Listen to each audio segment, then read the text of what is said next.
Losing a loved one is painful enough without having to stress over the funeral arrangements. But some local families say their pain was drawn out unnecessarily. Some people are using a business without realizing it's legally banned from operating in North Carolina. And funeral homes in South Carolina have been warned about it too. Now, in this 9 investigation, Eyewitness News reporter Greg Suskin met a woman in Rock Hill who says she lost her husband and then suffered another shock. His motorcycle and a car kind of ran into each other. 70-year-old Wayne Cummins was killed in a crash on Highway 21 outside Rock Hill September 1st. His widow Rita, who asked us not to show her face for this story, had been his wife 15 years. The shock, the grief, the hurt, just, you're kind of lost. Wayne was a decorated Vietnam vet who loved to educate others as a war reenactor. He had uniforms for nearly any battle. It was Wayne's wish to be cremated, and Rita found Heritage Cremation provider, also known as Legacy Funeral Services, online. She says they appeared caring, experienced, and most important to her, local. But in fact, the company is in Colorado Springs, Colorado, where we found they have an F rating with the Better Business Bureau for failing to respond to complaints, government actions against them, advertising issues, lack of transparency with customers, and no license. The quote for cremation that Rita told me she got over the phone wasn't what we found in the contract she later got in the mail. The prices for death certificates and permits were triple what the state charges for those documents. It ended up being like close to $1,600. What did they tell you over the phone it was going to be? They said $1,100. As a veteran, it was her husband's wish to have his remains placed here in a cemetery alongside others that also served their country. But while she was still dealing with the intense grief of his death, it wasn't just the cost of these services that had her concerned. She felt like her husband's body was being ignored.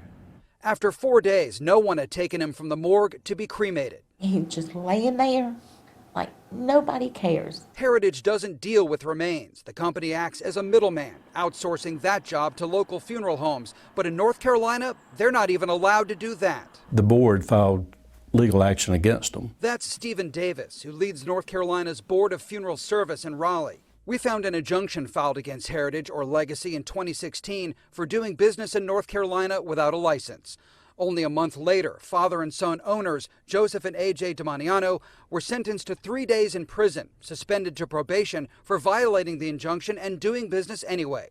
Davis had this warning for all 900 funeral homes across the state. Doing business with this particular company would constitute aiding and abetting unlicensed practice. Though South Carolina hasn't taken legal action, the state did send this letter to funeral homes in 2016, warning them not to do business with unlicensed providers or face discipline. My name is Greg Suskin. I reached Heritage owner A.J. Damiano on the phone in Colorado, wanting to ask him several questions.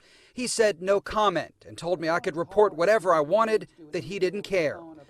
After her first call to Heritage and a $1,600 charge on her credit card, Rita suddenly couldn't reach them anymore to find out when her husband would be cremated. From the 1st of September to the 15th, and they had done nothing. She called a friend who was a lawyer to pressure Heritage to refund her money, which they did a week later. They break your heart on top of it already being broken. Rita found a local funeral home that she says charged her $600 less and treated her with respect and her husband with dignity. Greg Suskin, Channel 9 Eyewitness News. Glad he was finally put to rest with respect. The woman in Greg's story says she did not initially contact a funeral home because her husband wanted only to be cremated, not a full funeral service. Experts say that is perfectly legal as long as the company providing that service is licensed in your state.